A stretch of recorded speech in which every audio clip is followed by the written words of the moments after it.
Good morning student, this is क्रांति sir. और class 12 में आप आज जो हम लोग टॉपिक डिस्कशन करने वाले हैं वो टॉपिक है इलेक्ट्रिक फ्लक्स।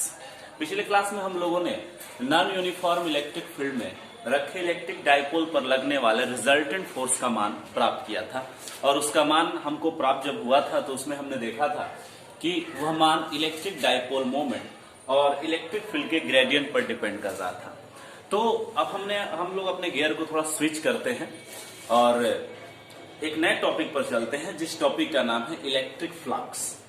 तो अभी सवाल यह है कि इलेक्ट्रिक फ्लक्स होता क्या है और इलेक्ट्रिक फ्लक्स की जरूरत क्यों है। अगर फिजिक्स में आके ऐसी ये जो राशि है इसकी जरूरत क्यों पड़ती है इस चैप्टर पे। तो सबसे पहले मैं आपको यहाँ पर इलेक्ट्रिक फ्लक्स को पहले एक्सप्लेन कर रहा हूँ, ठीक है। उसके बाद हम लोगों ने यहाँ पर पूरी तरह से इसको समझा है, इसके मैथमेटिकल फार्मूला को प्राप्त किया है और कुछ कंडीशन अप्लाई किए हैं ताकि हम इलेक्ट्रिक फ्लक्स को अच्छी तरह से समझ सकें। तो सबसे पहले हम लोग इसको फिजिकली समझते हैं। तो फिजिकली समझने के लिए सबसे पहले हमने एक सरफेस लिया है। यह सरफेस वास्तविक सरफेस है, लेकिन कोई जरूरी नहीं है कि अगर हम कोई सरफेस लेते हैं तो वो वास्तविक सरफेस ही है। वो काल्पनिक सरफेस हो सकता है, वो एक मैथमेटिकल सरफेस हो सकता है। जैसे मान लेते हैं ये हमारे पास एक सरफेस है, आप इसको एक तरह से रेक्टेंगल कह सकते हैं, आयतकार यह है। और इस सरफेस को अगर हम किसी इलेक्ट्रिक फील्ड में रखते हैं तो इलेक्ट्रिक फील्ड लाइन क्या करेगी, इस सरफेस से गुजरेगी। इस सरफेस से क्या होगी, गुजरेगी। चूंकि इलेक्ट्रिक फील्ड लाइन तो स्पेस में सभी जगह फैल रही है, वो इस सरफेस से ऊपर से भी गुजर रही है, नीचे से भी गुजर रही है, लेकिन हम इंटरेस्टेड है इस रेक्टेंगुलर सरफेस से गुजरने वाले इलेक्ट्रिक फील्ड के मैग्नीट्यूड में। तो यह जो मैग्नीट्यूड होगा जो किन किन बातों पर डिपेंड करेगा। अगर इस सरफेस से गुजरने वाला इलेक्ट्रिक फील्ड का मैग्नीट्यूड हमको निकालना है तो सबसे पहले वो इलेक्ट्रिक फील्ड की इंटेंसिटी पर निर्भर करेगा। अगर इलेक्ट्रिक फील्ड की इंटेंसिटी अधिक है तो अधिक से अधिक फील्ड लाइन्स इससे गुजरेंगे, number of electric field line इससे ज्यादा गुजरेंगे। दूसरी बात है कि यह एरिया जितना ही बड़ा होगा उतना ही ज्यादा इससे इलेक्ट्रिक फील्ड लाइन गुजरेंगे। दो फैक्टर्स हो गया, पहला इलेक्ट्रिक फील्ड की इंटेंसिटी, क्योंकि इंटेंसिटी जितनी अधिक होगी उतना ही ज्यादा इलेक्ट्रिक फील्ड लाइन इससे गुजरेंगे। और दूसरा हो गया खुद यह सरफेस, अगर यह सरफेस जितना ही बड़ा होगा उतना ही ज्यादा इलेक्ट्रिक फील्ड इस सरफेस से गुजरेगा। दूसरी बात है कि सरफेस का ओरिएंटेशन, सरफेस कैसे खड़ा है। अगर ये इस प्रकार से ये सरफेस खड़ा है, इसको आप एक खिड़की की तरह मानते हैं और ये हवाएं हैं, अगर आप इसको इस दिशा में हॉरिजॉन्टल दिशा में बहने वाली हवाओं की तरफ फील्ड को समझते हैं और यह जो क्षेत्र है वो खिड़की की तरह है, तो अगर इस खिड़की का ओरिएंटेशन ऐसे है, इस प्रकार से है एकदम खड़ा, तो ज्यादा से ज्यादा हवाएं इससे गुजरेगी। मतलब अगर ये सरफेस इस प्रकार से इससे है तो इससे ज्यादा इलेक्ट्रिक फील्ड लाइन गुजरेगी।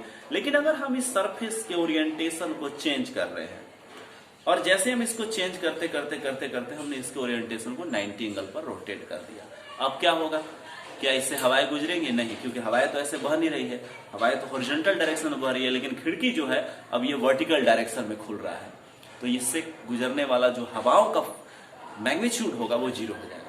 तो अगर आप इसको हवाओं को इलेक्ट्रिक फील्ड की तरह समझ रहे हैं और इस सरफेस को अगर आप खिड़की की तरह समझ रहे हैं तो फील्ड लाइंस अब इनसे नहीं गुजरेगी। तो इसका मतलब है कि इलेक्ट्रिक फील्ड लाइंस जो होती है वही जो जितनी ज्यादा इलेक्ट्रिक फील्ड लाइन किसी सरफेस से गुजरती है वो इलेक्ट्रिक फ्लक्स को डिसाइड करती है। तो किन किन बातों पर डिपेंड कर रहा है इलेक्ट्रिक फ्लक्स? इलेक्ट्रिक फ्लक्स का सिंपल अर्थ हो गया किसी सरफेस से गुजरने वाला इलेक्ट्रिक फील्ड का जो मैग्नीट्यूड होता है वो प्रोपोर्शनल होता है। ये इलेक्ट्रिक फील्ड लाइंस जो जितने भी विद्युत क्षेत्र गुजरते हैं, विद्युत क्षेत्र रेखाएं गुजरती हैं, वो प्रोपोर्शनल होते हैं फिर इलेक्ट्रिक फ्लक्स के, विद्युत फ्लक्स के। और वो किन किन बातों पर डिपेंड करता है? खुद इलेक्ट्रिक फील्ड की इंटेंसिटी पर, क्योंकि number of electric field line उतना ही ज्यादा होगा जितना इंटेंसिटी होगा। दूसरा सरफेस का एरिया का मैग्नीट्यूड और साथ ही इसका ओरिएंटेशन, ये कैसे खड़ा है, ये सरफेस कैसे है। अगर ये सरफेस इस प्रकार से है, पैरेलल है फील्ड लाइंस के, अगर आप इस सरफेस का एरिया वेक्टर खींचिएगा तो उसका पैरेलल है फील्ड लाइन का, तो अधिक से अधिक फ्लक्स गुजरेगा। अगर ऐसे एरिया हो जा रहा है तो फ्लक्स का मैग्नीट्यूड कितना होगा, 0 हो जाएगा। तो चलिए हमने इसको फिजिकली समझा, अब थोड़ा सा हम इसको मैथमेटिकली यहां समझ रहे हैं। सबसे पहले आपको एरिया वेक्टर समझना है। एरिया वेक्टर क्या होता है, जिसको हम हिंदी में बोलते हैं क्षेत्रफल सदिश।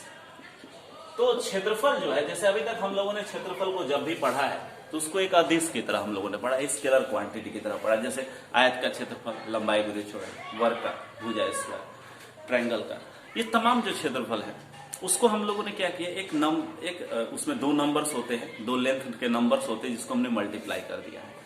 लेकिन अगर आप फिजिक्स में एरिया को समझते हैं तो एरिया एक वेक्टर की तरह होता है। ओके, अब यहां पर देखिए, अगर आप एक एरिया ऐसे ले रहे हैं इस प्रकार से, ये एरिया आप समझ रहे कैसे है, ये आपको इस प्रकार से है, मैं इसको थोड़ा एक्सप्लेन कर दे रहा हूं। इस प्रकार से ये एरिया आपने ऐसे रखा है, तो अगर आपने एरिया इस प्रकार रखा है तो एरिया का जो एरिया है, ये जो सतह है, इस सतह के परपेंडिकुलर अगर आप कोई वेक्टर खींचते हैं तो वो वेक्टर आपको एरिया वेक्टर बताता है, क्षेत्रफल सदिश बताता है। जैसे आप यहां पर देखो, अगर आप इस सतह पर हैं तो इसका एरिया वेक्टर जो होगा वो इस डायरेक्शन में होगा, ऊपर की दिशा में।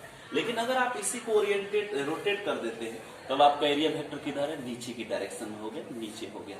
अगर आप इस सतह को इस प्रकार रखे हैं तो इस सतह के परपेंडिकुलर आप एक वेक्टर खींच दो तो एरिया वेक्टर आपका इस डायरेक्शन में हो गया। अगर आप ऐसे रखे हैं तो एरिया वेक्टर इस डायरेक्शन में हो गया। अगर आप इसको एरिया को ऐसे रखें तो वेक्टर डायरेक्शन इधर हो गया। तो कहने का मेरा मतलब ये है कि अगर आपके पास कोई सरफेस है तो सरफेस के परपेंडिकुलर यदि आप कोई वेक्टर खींचते हैं तो वो वेक्टर आपको एरिया वेक्टर का डायरेक्शन बताता है। तो ये आपका एरिया वेक्टर अभी यहाँ है। अगर आपका ये ओरिएंटेशन ऐसे हो जाता है तो एरिया वेक्टर आपका इस दिशा में है। मतलब एरिया वेक्टर जो होना चाहिए वो एरिया के परपेंडिकुलर होना है, इस सरफेस के परपेंडिकुलर होना चाहिए, किसी सरफेस के लिए एरिया वेक्टर होगा। ओके, तो ये समझ में आया एरिया वेक्टर। अब ये एरिया वेक्टर 2 चीजों से मिलकर बना है, मैग्नीट्यूड एरिया का और डायरेक्शन। तो डायरेक्शन तो ये हो गया ना, और मैग्नीट्यूड अगर ये स्क्वायर है तो आप इसका भुजा स्क्वायर कर सकते हैं, अगर ये रेक्टेंगल है तो आप उसके लेंथ गुने में आप बेस कर सकते हैं, तो वो मैग्नीट्यूड हो गया। ओके, तो ये हो गया पहला जो इसको समझने के लिए जरूरी है, वो क्या है, एरिया वेक्टर है। ओके, गुड, बहुत बढ़िया। अब हम लोग तैयार है इलेक्ट्रिक फ्लक्स को समझने के लिए। तो इलेक्ट्रिक फ्लक्स को समझने के लिए सबसे पहले हमें क्या करते हैं, एक सरफेस ले लेते हैं, एक सतह ले लेते हैं। ले लिया, आप एक सतह ले लो। अब ये सतह जो एकदम सीधे ऐसे नहीं है, थोड़ा सा इस प्रकार से है ऐसे, तो इसका एरिया जो वेक्टर होगा वो मान लेते हैं इस दिशा में हमने एरिया वेक्टर ले लिया, और ये इलेक्ट्रिक फील्ड हो गया इस डायरेक्शन में। क्योंकि यहाँ चित्र में मैंने थोड़ा सा दूसरा ओरिएंटेशन लिया, उससे आपको घबरा नहीं। अब ये देखिए, ये एरिया वेक्टर हो गया, ये इलेक्ट्रिक फील्ड हो गया। इलेक्ट्रिक फील्ड लाइन जो है वो इस क्षेत्रफल से ऐसे गुजर रही है, इस सतह से क्या हो रही है, गुजर रही है। तो अगर आप इलेक्ट्रिक फील्ड लाइन और एरिया वेक्टर के बीच का एंगल लेते हैं और वो एंगल थीटा है, तो आप इस एरिया से गुजरने वाले इलेक्ट्रिक फ्लक्स को, जिसको आप फाई ई से सूचित करते हैं, इलेक्ट्रिक फ्लक्स को डिसाइड करते हैं, डिफाइन करते हैं। तो इलेक्ट्रिक फील्ड और एरिया का डॉट प्रोडक्ट लेते हैं। क्या लेते हैं, इलेक्ट्रिक फील्ड और इस एरिया वेक्टर का डॉट प्रोडक्ट। अब ये डॉट प्रोडक्ट क्यों लिया गया, तो मैंने आपको बताया, कल्पना कीजिए फिर से कि यह खिड़की है और इधर से हवाएं चल रही है। तो अगर आप खिड़की का ओरिएंटेशन, मतलब खिड़की का एरिया वेक्टर और हवाओं का एरिया वेक्टर यदि एक ही दिशा में है, एक ही अनुदिश है, देखिए यहां पर देख रहे हैं आप लोग, एरिया का ये सतह का एरिया वेक्टर है और ये हवाएं हैं फ्लो कर रही है, यदि एक दूसरे का अनुदिश है तो मैक्सिमम गुजरेगा हवा, मतलब इसका फ्लक्स जो होगा, एयर फ्लक्स होगा, मैक्सिमम होगा। लेकिन अगर आप इसको ऐसे करते तो एरिया वेक्टर हो गया ऊपर, हवाएं गुजर रही है इस दिशा में, ये वर्टिकल, ये हॉरिजॉन्टल, क्या कोई हवा इस खिड़की के अंदर से गुजर पाएगी, नहीं गुजर पाएगी। तो कहने का मेरा मतलब ये है कि ये इसको कैसे डिफाइन करेंगे। अगर यहाँ एंगल कितना हो गया, एरिया वेक्टर और एयर फ्लो के बीच का जो एंगल हो गया वो 90 हो गया, और 90 के लिए रिजल्ट 0 आ रहा है, 0 के लिए रिजल्ट मैक्सिमम आ रहा है। तो इसका मतलब 0 के लिए अगर एंगल 0 है रिजल्ट मैक्सिमम है, अगर एंगल 90 है रिजल्ट 0 है, तो उसको आप लोग डॉट प्रोडक्ट में डिफाइन करते हैं। क्योंकि डॉट प्रोडक्ट जो होता है, जैसे आपके पास 2 वेक्टर है, वेक्टर ए है और वेक्टर बी है, यदि इन दोनों का डॉट प्रोडक्ट आप करते हैं तो लिखते हैं ए बी कॉस थीटा, जहां थीटा क्या है, थीटा जो है वो एंगल है ए एवं बी वेक्टर के बीच में। अब देखिए, अगर ये एंगल 90 होता है तो कॉस 90 कितना हो जाएगा, ये हो जाएगा आपको 0। और यदि ये दोनों पैरेलल होते हैं, बी और ए अगर पैरेलल हैं तो एंगल कितना हो जाएगा, 0 हो जाएगा, और cos 0 बराबर क्या होगा, 1 होगा। क्लियर हुआ। तो इसका मतलब है कि ये मैक्सिमम वैल्यू प्राप्त करेगा, ए डॉट बी बराबर मॉड ए इंटू मॉड बी। कोई दिक्कत यहां तक, गुड। तो हमने एक तरह से दो राशियों को समझा। पहला है एरिया वेक्टर, किसी भी सतह के लंबवत खींचा गया सदिश एरिया वेक्टर कहलाता है। और दूसरा हमने ये सीखा डॉट प्रोडक्ट। तो अगर आपके पास दो वेक्टर है, जैसे यहाँ पर आपके पास ये दो वेक्टर्स के रूप में मैं इसको दिखा रहा हूँ, ये दो पेन है, ये दो वेक्टर्स के रूप में है, और इन वेक्टर्स के ये वेक्टर ए हो गया, ये वेक्टर बी, को आप किसी को कोई भी ले सकते हैं क्योंकि ये कम्यूटेटिव नियम का पालन करता है, इसलिए आपको घबराना नहीं है। और इनके बीच का ये एंगल है, सबसे इसका छोटा एंगल लिया जाता है, न्यून कोण लिया जाता है, न्यून कोण में सबसे छोटा एंगल होगा। तो आपने इस यहाँ पर एंगल थीटा लिया, तो ये दो सदिश यदि है और यदि इन दोनों का डॉट प्रोडक्ट निकालते हैं तो ये हो गया ए, ये हो गया बी, तो और इनके बीच का एंगल थीटा हो गया। तो डॉट प्रोडक्ट निकालने का मतलब है कि ए और बी को गुना करना है, लेकिन साथ में उसके एंगल को भी शामिल करना है।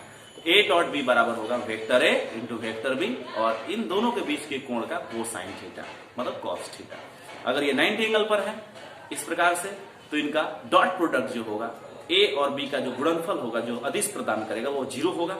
और यदि ये पैरेलल है तो ये क्या होगा, प्लस होगा, और यदि ये एंटी पैरेलल है तो ये माइनस होगा। मैग्नीट्यूड मैक्सिमम अभी इनके मैग्नीट्यूड 180 पर और 0 पर मैक्सिमम होंगे, लेकिन क्या होगा, एक अवस्था में प्लस और दूसरे अवस्था में माइनस होगा, क्योंकि cos 180 का मान -1 होता है।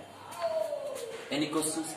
अब मैं यहां पर इलेक्ट्रिक फ्लक्स को डिफाइन कर रहा हूं, ठीक है। अब ज्यादा हमको दिमाग नहीं लगाना है क्योंकि हमने चीजों को, बेसिक चीजों को समझ लिया है, ठीक है। तो थोड़ा सा मैं कैमरा को इधर घुमा देता हूं।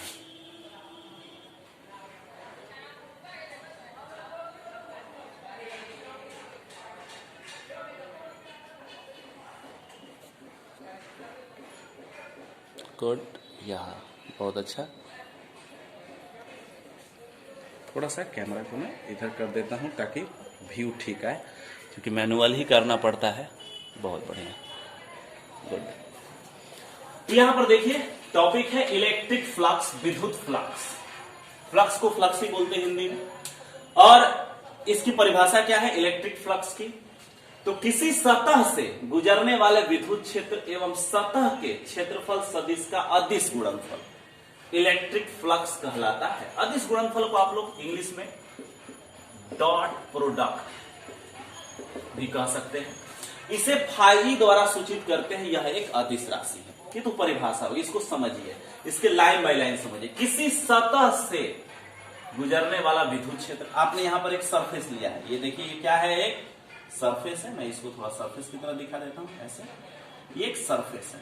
इस सरफेस से गुजरने वाला विद्युत क्षेत्र, ये हो गया आपको इलेक्ट्रिक फील्ड। एवं सतह, ये जो सतह है इसके क्षेत्रफल सदिश का, ये देखिए ये सतह हो गया, इसका क्षेत्रफल तो आप कुछ ले सकते हैं। अगर ये वर्ग है तो भुजा स्क्वायर कर सकते हैं, यदि आयत है तो लंबाई गुणा चौड़ाई कर सकते हैं। अगर कोई अन्य चीज है तो आप उसका फॉर्मूला ले सकते हैं या इंटीग्रेशन कर सकते हैं, बोला। इसका एरिया वेक्टर क्या होगा, इस सतह के लंबवत आप एक सदिश खींचो और वह इसका एरिया वेक्टर या क्षेत्रफल सदिश बताएगा। तो कह रहा है किसी सतह से गुजरने वाला विद्युत क्षेत्र गुजर रहा है ई, एवं सतह के क्षेत्रफल सदिश जो है ए का अदिश गुणनफल इलेक्ट्रिक फ्लक्स कहलाता है। तो ई और ए का अदिश गुणनफल फ्लक्स कहलाएगा इलेक्ट्रिक फ्लक्स, और इसको सूचित करते हैं फाई ई द्वारा सूचित किया जाता है। यह कैसी राशि है बाबू, यह एक अदिश राशि है। अदिश क्यों है, क्योंकि दो वेक्टर का डॉट प्रोडक्ट ऑलवेज स्केलर होता है, वेक्टर नहीं होता है, उसमें डायरेक्शन नहीं होता है। प्लस और माइनस होगा, वो उसका मैग्नीट्यूड बताएगा, प्लस मैग्नीट्यूड है कि माइनस मैग्नीट्यूड है।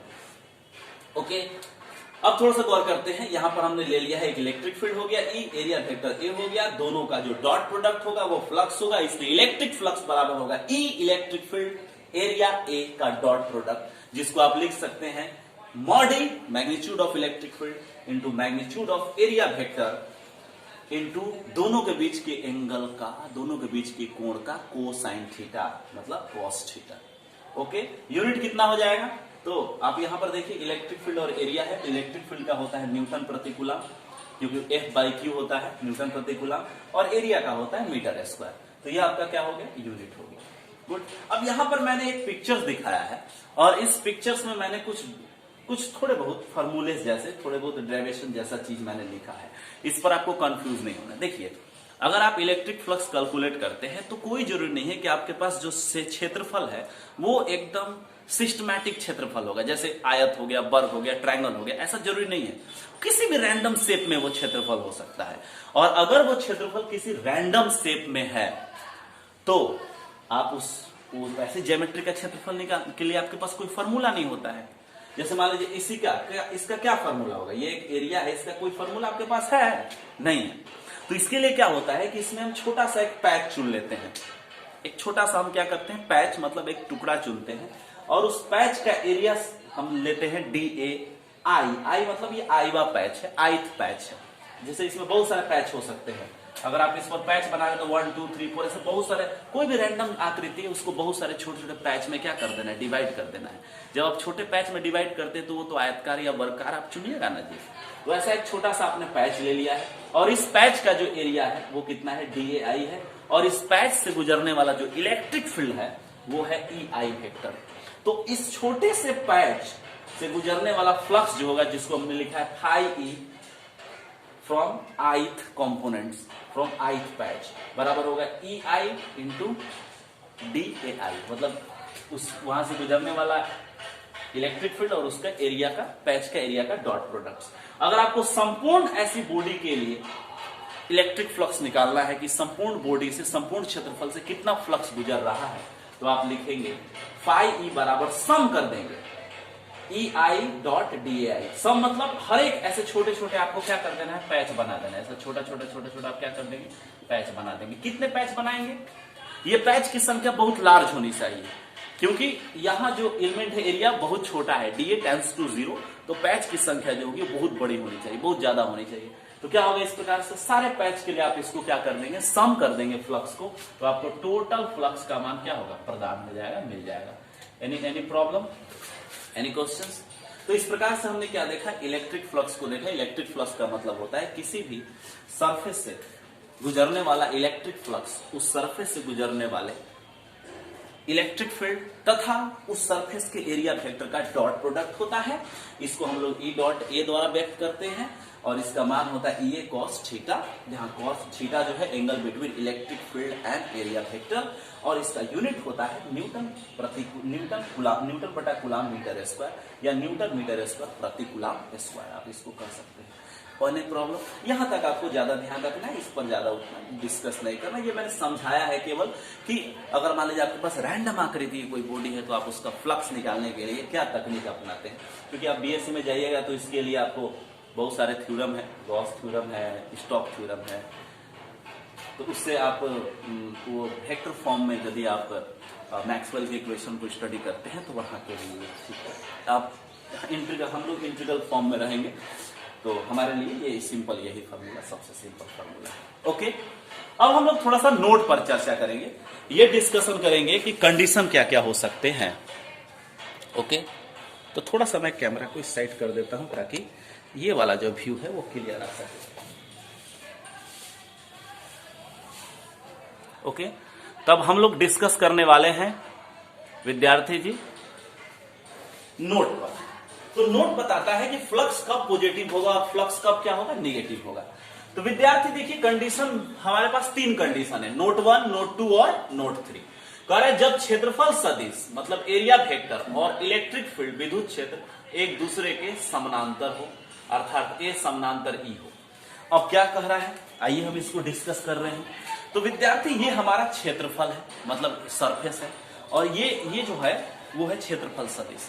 अब इलेक्ट्रिक फील्ड लाइन इसके अंदर से ऐसे प्रवेश कर रही है।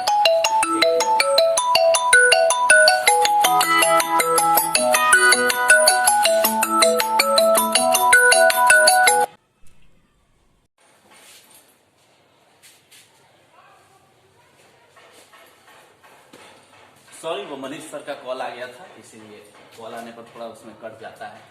तो जब क्षेत्रफल सदिश एरिया वेक्टर एवं विद्युत क्षेत्र एक दूसरे के क्या हो, समानांतर हो, इसका मतलब क्या है, मैं अभी एक्सप्लेन कर रहा था कि यहां पर आपके पास ये हो गया इलेक्ट्रिक फील्ड, ये एरिया वेक्टर हो गया इसका, और ये इलेक्ट्रिक फील्ड ऐसे गुजर रहा है, प्रवेश कर रहा है। तो देखिए, तो दोनों का जो डायरेक्शन है वो क्या है, सेम है। तो यदि इलेक्ट्रिक फील्ड और एरिया वेक्टर दोनों सेम डायरेक्शन में, दोनों एक दूसरे के पैरेलल हैं, तो क्या होगा, इससे गुजरने वाला फ्लक्स या इससे इलेक्ट्रिक फील्ड प्रवेश करके बाहर निकलेगा, फ्लो करेगा, मतलब इससे बाहर निकल रहा है, डाइवर्स कर रहा है, मतलब फैल रहा है, इसे प्रवेश कर रहा है और बाहर निकल जा रहा है। तो यदि फ्लक्स बाहर निकल रहा है किसी सरफेस से, जैसे मान लीजिए ये सरफेस को हम बंद कर देते हैं ऐसे, तो बंद करेंगे तो इस यहां पर क्या हो रहा है, बाहर निकल रहा है, भले यहां पर प्रवेश अंदर कर रहा है लेकिन यहां से क्या हो रहा है, बाहर निकल रहा है। तो अगर आप इस सरफेस से आपका इलेक्ट्रिक फील्ड बाहर निकल रहा है तो इसका मतलब है कि एरिया वेक्टर और इलेक्ट्रिक फील्ड दोनों क्या है, पैरेलल है। और यदि ये दोनों पैरेलल है तो दोनों के बीच का कोण कितना हो जाएगा, 0 डिग्री होगा, और cos 0 का मान कितना होगा, 1 हो जाएगा। तो फ्लक्स आपका पॉजिटिव होगा कि निगेटिव होगा, क्योंकि देखिए यहां पर आपका जो फ्लक्स है फाई ई जो है वो है E इंटू ए कॉस थीटा। क्योंकि मैं इसको थोड़ा मिटा दूंगा तो ये कौन सा मार्कर है, चलिए। तो क्या होगा यहां पर, थीटा का मान 0 डिग्री है, तो 0 का मतलब cos 0 बराबर 1 होता है, और ये E का मॉड है, A का मॉड है, तो ये दोनों पॉजिटिव ही होगा, तो इसका मतलब फ्लक्स क्या हो जाएगा, पॉजिटिव होगा।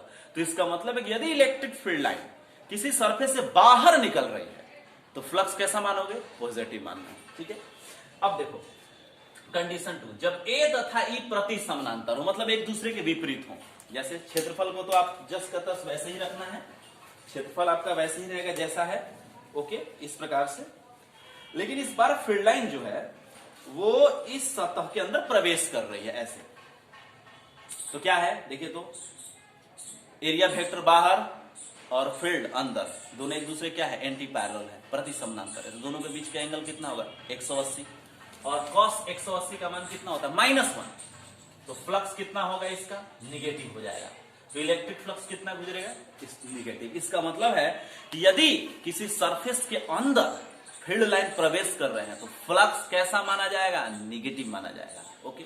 अब देखो सबसे सिंपल कंडीशन, अब मान लो तुमने सरफेस को ऐसे घुमा दिया, पहले ऐसे था अब ऐसे घुमा दिया, तो एरिया वेक्टर क्या हो गया, इस प्रकार हो गया ना 90 पर, और फील्ड लाइन ऐसे गुजर रहे हैं, वो हॉरिजॉन्टल ही है, ये वर्टिकल हो गया, हॉरिजॉन्टल ही है, तो क्या इससे कोई फ्लक्स गुजरेगा, नहीं ना गुजरेगा, नहीं गुजरेगा। ये वैसा ही है जैसे मान लीजिए गिलास तुमने लिया है और पानी भरने के लिए नल के सामने रखा और ऐसे उल्टा कर दिया, ऐसे कर दिया है, ये गिलास है ऐसे कर दिया है, तो उसके अंदर इसका तो मुंह इधर हो गया, तो एरिया वेक्टर इधर हो गया, और पानी का जो वेक्टर है वो ऊपर नीचे, मतलब नीचे जा रहा है, तो दोनों के बीच 90 एंगल हो गया। तो क्या गिलास के अंदर पानी भर रहा है, नहीं भर रहा है।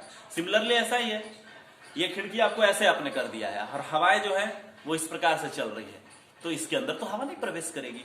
सिमिलरली अगर फील्ड लाइन और एरिया वेक्टर एक दूसरे से 90 एंगल बना रहे हो, परपेंडिकुलर हो, तो गुजरने वाला फ्लक्स कितना होगा, 0 होगा। फ्लक्स कितना माना जाएगा, 0 माना जाएगा, ओके। तो आपने सीखा यदि ए वेक्टर ई वेक्टर पैरेलल है तो फ्लक्स पॉजिटिव, एंटी पैरेलल है तो फ्लक्स नेगेटिव, और 90 एंगल पर है तो फ्लक्स कितना होगा, 0। तो आपने यहां तक समझ लिया। अब इससे ज्यादा हमको फ्लक्स में समझने की विशेष जरूरत नहीं है। इसके बाद हम लोग गॉस के नियम को स्टडी करेंगे। तो यहीं तक आज की आपकी क्लासेस होगी, और अगर आपको कोई डाउट होगा तो आप कमेंट बॉक्स में बता दीजिएगा, मैं अगले वीडियो में उसको बना दूंगा या आपको समझा दूंगा। जैसे मैं आऊंगा तो रिव्यू कर दूंगा, और रिव्यू करूंगा तो मैं उसको समझा दूंगा, लेकिन आपको बताना जरूरी है। कमेंट बॉक्स में बताइएगा तब ना कि आपको क्या डाउट्स है। आप देख लिए तो उससे थोड़ी पता चल रहा है क्या, वो तो व्यू दिख रहा है, और हम जानते नहीं है कि कितना देखता है तुम सब। आधे घंटे का वीडियो है तो 10 मिनट देखेगा, 5 मिनट देखेगा, इधर उधर चल रहा है, चलो इधर पबजी शुरू करते हैं, फ्री फायर शुरू करते हैं, है ना, बोरिंग है थोड़ा सा। बट देखिए पूरा देखिएगा तो कमेंट्स कीजिएगा, और उस पर सारा फेयर करना है, जैसे लिखवाया है ना वैसे सब रोक कर फेयर करना है, ओके। लॉकडाउन का टाइम है, क्रिटिकल टाइम है, इसको इसमें मैनेज करना है किसी तरह से। फिर क्लासेस आपकी ओपन होगी, कोरोना डाउन हो जाएगा, पीक खत्म हो जाएगी, तो फिर क्लासेस ओपन होगी, तो कोई दिक्कत नहीं। Thank for watching.